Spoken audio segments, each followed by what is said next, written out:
नमस्कार मित्रांनो, जय श्रीराम, जय श्रीकृष्ण आणि मी वर्षा. आज मी तुमच्यासाठी एक मराठी कथा घेऊन आलेले आहे. या कथेचे नाव आहे बोडाबोडी म्हणजे म्हाताऱ्या आजी आणि आजोबांची ही कथा आहे. ही कथा फार अशी जुनी आहे. ही आम्ही ऐकलेलीच कथा आहे. ही कथा मी तुमच्यासमोर सादर करत आहे, तर तुम्ही शेवटपर्यंत नक्की ऐका. म्हातारे आजी आणि आजोबा दोघे एकदा जंगलामध्ये गेले, कारण ते म्हातारे झालेले होते. त्यांना मुलंबाळ काहीच नव्हते. ते जंगलामध्ये काड्या फाट्या म्हणजे चुलीत लावण्यासाठी काड्या आणायला गेले. गेले असताना चालता चालता चालता चालता ते थकले आणि एका झाडाखाली जाऊन बसले. त्यांच्याजवळचं पिण्याचं पाणी सुद्धा संपलेलं होतं. झाडाजवळ बसले असताना तिकडून टप टप टप टप असा आवाज करत 5 राक्षस म्हणजे 5 भाऊ राक्षस एकामागे एक असे आले. त्या राक्षसाला घाबरून ते म्हातारे आजी आणि आजोबा, बोडा आणि बोडी घाबरले आणि थोडेसे झाडाच्या आडोशाला झाले. तेव्हा ते 5ही भाऊ एका अशा घरामध्ये गेले. ते घर म्हणजे चांगले होते, महालासारखे होते आणि झोपडीसारखे पण बाहेरून दिसत होते. हे आधी काही त्या म्हाताऱ्या आजी आणि आजोबाला दिसले नाही. ते 5ही भाऊ असे टपटप दणदण दणदण असे हातात काहीतरी सामान घेऊन त्या घरामध्ये शिरले. घरामध्ये शिरले तेव्हा ते 1-1.5 तासाने नंतर मग वापस आले. त्यांनी ते सामान ठेवले असेल किंवा काहीतरी खाल्ले घेतले असेल आणि नंतर ते बाहेर निघाले. मग म्हातारी आजी म्हणते त्या बोड्याला, "आम्हाला खूप तहान लागली" म्हणते, "मला पाणी पाहिजे" म्हणते, "आता खूप तहान लागली" म्हणते, "माझ्यानं काही राहणं होत नाही" म्हणते. बुडा म्हणते, "ते दोघं 5 भाऊ गेले होते" म्हणते, "तिथं आपण जाऊ" म्हणते, "तिथं पाणी भेटन प्यायले पिऊन घेऊ" म्हणते आणि वापस येऊ म्हणते. बुडी म्हणते, "बरं ठीक आहे, आपण जाऊ." दोघेही बुडाबुडी त्या घरामध्ये शिरले. घरामध्ये पाहते तर काय मस्त भांडे कुंडे तांब्याचे पितळ्याचे खाद्यपदार्थ, सोनं चांदी सगळंच होतं त्या घरामध्ये. घरामध्ये सगळंच होतं. ते 5ही भाऊ बाहेर गेलेले होते. बुडीले सुटला आता लोभ. बुडी म्हणते, "आपण इथंच राहू, काहीतरी करून घेऊ, खाऊन घेऊ मस्त. आता भूक तर लागलीच आहे, आपण घरी जाऊन तरी का करू" म्हणते. "कोण आहे" म्हणते, "आपलं तरी घरी आपलं आपल्याजवळ आहे तरी का असं घरी जाऊन तरी आपण इथं राहू" म्हणते आणि खात जाऊ म्हणते मस्त. बुडीले मस्त लोखंडाचा एवढा मोठा कोपर दिसला. त्या कोपरामध्ये तिने मस्त खीर बनवली आणि आता खीर शिजली. थंड करायला ठेवली कोपरामध्ये. तेवढ्यात ते 5ही भाऊ अजून टपटप टपटप टपटप असा आवाज करत आले. बुडीले दिसले दुरूनच. बुडीची पंढरी दांदरली. बुडी कशी म्हणते बुड्याले, "आता कसं करू? आपल्याला खाते आता हे 5ही भाऊ राक्षस कसे आहे ते, त्याचे केस कसे लंबे लंबे आहे, त्याचे कपडे कसे, त्याच्या हातात का आहे, आपल्याला खाऊन टाकन, आपण मरून जाऊ दोघे जण." मग बुडा म्हणते, "तूच तर वय, तुलेच तर खायला पाहिजे चांगलं चांगलं, घे आता भोगत बस, तूही मरशील मलाही मारशील." मग बुडा म्हणते, "एक काम कर बुडे, आता तू चुपचाप बस, मी जसं सांगतो तसं तू ऐक." "बरं सांगाल तसं मी ऐकतो. या फाट्यावर बस" म्हणते, "तू वरतं असं थोडंसं फाटा होता तिथं बस" म्हणते. "केस गिस मोकळे सोडून दे" म्हणते, "तू भूतासारखे आसोलीसारखे, त्याला वाटलं पाहिजे" म्हणते, "भूत आलं भूत आलं." मग बुडा म्हणते, "असं कर" म्हणते, "मी सांगतो तसं." बुडी म्हणते, "बरं करतो" म्हणते. खाली त्या कोपरामध्ये खीर टाकली होती थंडी करायला गरम गरम, त्याच्यातून वाफ निघत होती. 5ही भाऊ जसे आले टपटप टपटप दरवाजापर्यंत, तशी बुडी भाडकन कुदली त्याच्या पुढं केस गिस मोकळे सोडून, लटाबटा बगरून. ते लुगडं गिगडं फाटकं तुटकं होतं तिचं वालं.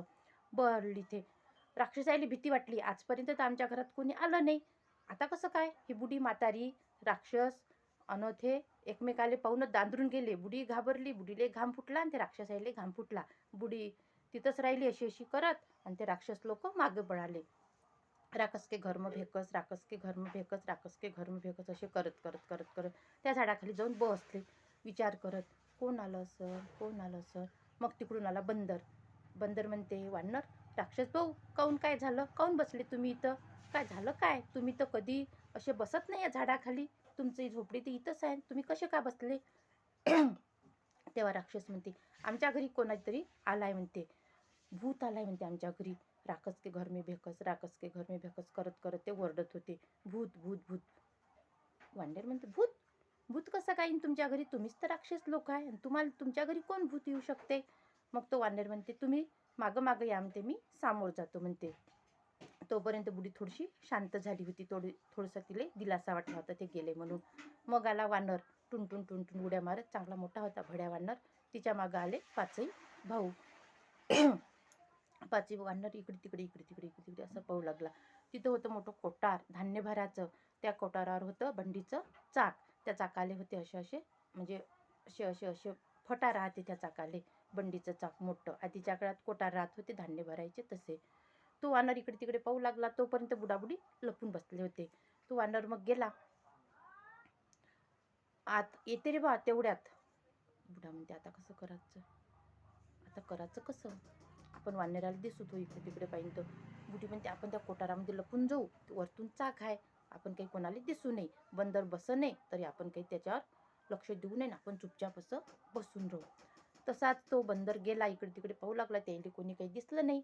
मग जास्तची हुशारकी मारासाठी तो बसला त्या चाकावर. चाकावर बसला. त्याची शेपटी अंदर गेली बंदराची. बुडाबुडी चुपचाप बसले होते. बुडाबुडीने विचार केला. मग एकाकडे पाहू लागले. मग त्या बंदराची शेपटी बुडाबुडीनं कचके धरून होडली. बंदराची शेपटीच तुटून गेली. पूर्ण रक्त रानून गेला बंदर. तो बी कुठून पळाला मग. राकस के घर में भेकस, राकस के घर में भेकस, राकस के घर में भेकस असा करत करत त्याच्या मागं हे पाचही भाऊ गेले. अजून जाऊन बसले त्या झाडाखाली. मग आली अस्वल मावशी. अस्वल मावशी आली. राक्षस भाऊ बंदर तुम्ही इथं का बरं असे बसले म्हणते, का झालं म्हणते, सांगा म्हणते मले, मी काहीतरी उपाय करतो म्हणते. काऊन बसले तुम्ही. ते म्हणते राक्षस के घर में भैकस, आमच्या घरामध्ये म्हणते भूत आलाय म्हणते. भूत भूत आलं तुमच्या घरात. तुम्ही तर राक्षस लोक आहे म्हणते. तुम्हाला पाहूनच तर सगळे लोक भेटे म्हणते. तुम्ही म्हणता म्हणते भूत आलं, चला म्हणते मी येतो म्हणते. अस्वल सामोर झाली. तिच्या मागे तो बंदर झाला कसा तरी. आणि त्याच्या मागे ते पाचही भाऊ.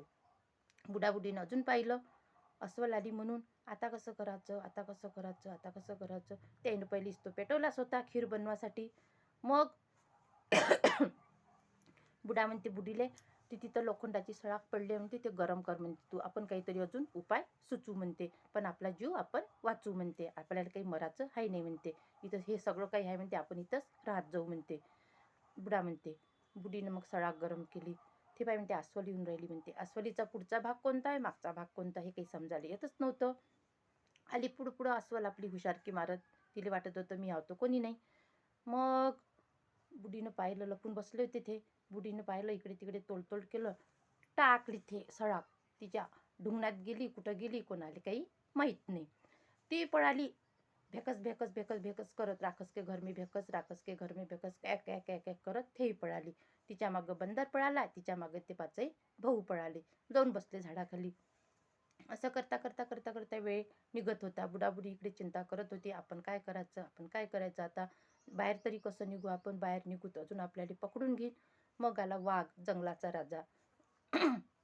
तो म्हणते काय झालं, कोण बसले तुम्ही इथं एवढेचे एवढे बसले म्हणते एका जागी, कधी तर बसत नव्हते म्हणते. ते राक्षस भाऊ म्हणते पाच, राक्षस के घर में भेकस, आमच्या घरी भूत आलाय म्हणते. भूत भूत तुमच्या घरी भूत, तुम्हाला पाहून सगळे लोक भेटे म्हणते. तुम्ही म्हणता म्हणते भूत आलं. हे बंदराले काय झालं म्हणते, अस्वलीले काय झालं म्हणते. अरे बापरे म्हणते. वाघ म्हणते चला मी येतो म्हणते. मला कोण का करते म्हणते, मी तर जंगलाचा राजा आहे म्हणते. त्या वाघानं आपलीच हुशारकी मारली. तोपर्यंत बुडाबुडी आपल्या तयारीत होतेच. आता का करायचं, का करायचं, का करायचं. त्याला दिसला लोखंडाचा गोळा. तो त्यानं गरम केला. गरम केला मस्त आणि ठेवला एका भांड्यामध्ये, म्हणजे हात नाही जळल्या पाहिजे असं. आला मग वाघ आ करत त्या झोपडीमध्ये, त्या घरामध्ये शिरला. त्याच्या मागं अस्वल आली, त्याच्या मागे बंदर आला, त्याच्या मागे पाचही भाऊ आले. असं करता करता करता बुडाबुडी वरतं बसले होते एका भांड्यामध्ये तो लोखंडाचा गोळा घेऊन. त्यानं जसं तोंड फाडलं आ करून, तसा त्याच्या तोंडात तो लोखंडाचा गोळा टाकला. तो अटकला त्याच्या नड्ड्यात. हॅ हॅ करत तो वाघही पळाला. भूत आलं, भूत आलं, भूत आलं करून बुडाबुडीचं मन थोडंसं शांत झालं. गेले ते अजून बसते झाडाखाली. असं विचार करत करत करत बसले ते झाडाखाली. कसं काय झालं, कसं काय झालं असा विचार करत होते. मग समोर नक्की एका मित्रांनो काय होते ते. बसले ते झाडाखाली, थोडा वेळ बसले. तोपर्यंत बुडाबुडी शांत झाले आणि आपल्या खाण्याघेण्याच्या तयारीत लागले. सामान वगैरे ते गुंडाळायला लागले. आपण आता इथून पळून जाऊ. मग ते लोक म्हणते चला आपण पाणी प्यायला जाऊ म्हणते. ते सगळेजण बाहेर म्हणजे झाडापासून दूर गेले पाणी प्यायसाठी. तोपर्यंत त्या म्हाताऱ्या बुडाबुडीनं एका एवढ्याशा गाठोड्यामध्ये काहीतरी सामान घेतलं. त्याच्यानं जेवढं नेणं होत होतं तेवढं, कारण ते पहिलेच दांदरून गेले होते. आणि ज्या झाडाखाली ते बसले होते त्याच झाडावर जाऊन ते चढले दोघेही बुडाबुडी. आपण कोणाला दिसल्या नाही पाहिजे म्हणून. आपण जर जंगलात भटकलो तर अजून आपल्यावर कोणी ना कोणी वार करेल. बुडाबुडी त्याच झाडावर वरतं शेंड्यापर्यंत जाऊन बसले हळूहळू. तोपर्यंत काही वेळानंतर, काही कालांतरानं ते पाचही भाऊ, अस्वल, वाघ आणि वानर आले आणि त्याच झाडाखाली येऊन बसले. नेमके त्याच झाडाखाली येऊन बसले. विचार करत का करायचं का करायचं असं पाहता पाहता पाहता पाहता त्या बंदराची नजर गेली त्या झाडावर. त्याला दिसले बुडाबुडी. पहिलेच तो खवरून होता, एक तर त्याला दुखापत करून ठेवली ती बुडाबुडीनं. मोठ्यानं ओरडला, राक्षस भाऊ तिथं ते बसले आहे बुडाबुडी. ते बसले आहे. सगळे आश्चर्यचकित झाले. आता तर आपण यायले सोडायचं नाही, आता तर आपण यायले खाल्ल्याशिवाय राहायचं नाही. बुडाबुडी एवढे दांदरले ते घामाजोकळ होऊन गेले. मग त्यानं एक युक्ती सुचवली. आता यायले पकडायचं कसं? आपण एकटा माणूस तर पकडू शकत नाही.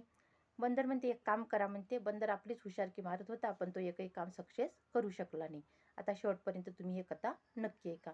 बंदर म्हणते मी सगळ्यात खाली होतो. माझ्या पाठीवर म्हणते 2 पाय ठेवून वाघ मामाला उभं करा. त्याच्यावर म्हणते अस्वल मावशीला उभं करा. त्याच्यावर तुम्ही 5 भाऊ उभे व्हा म्हणते. असे पकडून पकडून आणि हात पकडून त्या बुडाबुडीले खाली आणा म्हणते. बंदराने युक्ती सांगितली. त्याच्या युक्तीवर सगळेजण तयार झाले. बंदर सगळ्यात खाली झाला. त्याच्यावर वाघ झाला. 2 पाय झाडाला टेकवले. 2 पाय बंदराच्या पाठीवर ठेवले. त्याच्या पाठीवर अस्वल झाली. त्याच्या पाठीवर ते 5 भाऊ झाले. थोडा थोडा हात वर करत.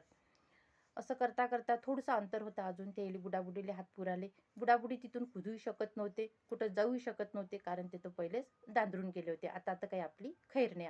आता आपलं मरण जवळ आलेलं आहे. मग 5 भावातला एक भाऊ म्हणते सगळ्यात वरत होता तो, बंदर थोडसा उंच वय, हात पुरायला थोडीशी जागा कमी आहे. अजून उंच वय, हात पुरायला थोडीशी जागा कमी आहे. बंदराला पहिलेच दुखापत झाली होती. एक तर त्याच्या पाठीवर अजून हे एवढं मोठं ओझं.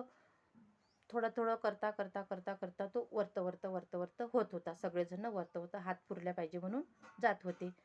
पण गंमत अशी झाली मित्रांनो, की बंदराला खूप मग त्रास आला. खूप दुखापत होत होती आणि एवढं वजन तो सहन करू शकला नाही. मग बंदर मामा कसा म्हणते, मला आता बाहेर जायचं आहे म्हणते, मला संडास लागली म्हणते, पहिलेच मला शेपटी तुटली म्हणते मेवाली. बंदर मामा तिथून निसटून गेला खालतून. सगळेजण मग पडले, एकावर एक पडले. तर मग बुडाबुडीला पकडूच शकले नाही. ते किती दिवस राहणार आहे ते झाडावर बुडाबुडी. पण ते झाडावर राहिले 1-2 दिवस आणि सगळेजण पडल्यामुळे ते बुडाबुडीला पकडू शकले नाही. आणि सगळेजण मग आपापल्या वाटेनं निघून गेले. वाट पाहू थकून गेले.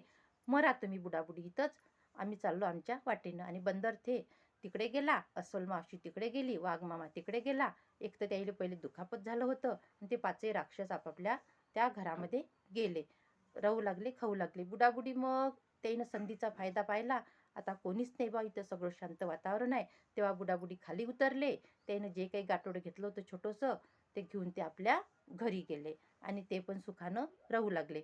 पण गोष्ट अशी झाली की एका म्हाताऱ्या बुडाबुडीला हे राक्षस लोक, वाघ, अस्वल, बंदर सगळे घाबरले आणि ते त्यांचं काहीच करू शकले नाही. अशी ही माझी कथा. तुम्हाला आवडली असल्यास तुम्ही लाईक करा, सबस्क्राईब करा आणि इतरांना सुद्धा शेअर करा. नमस्कार.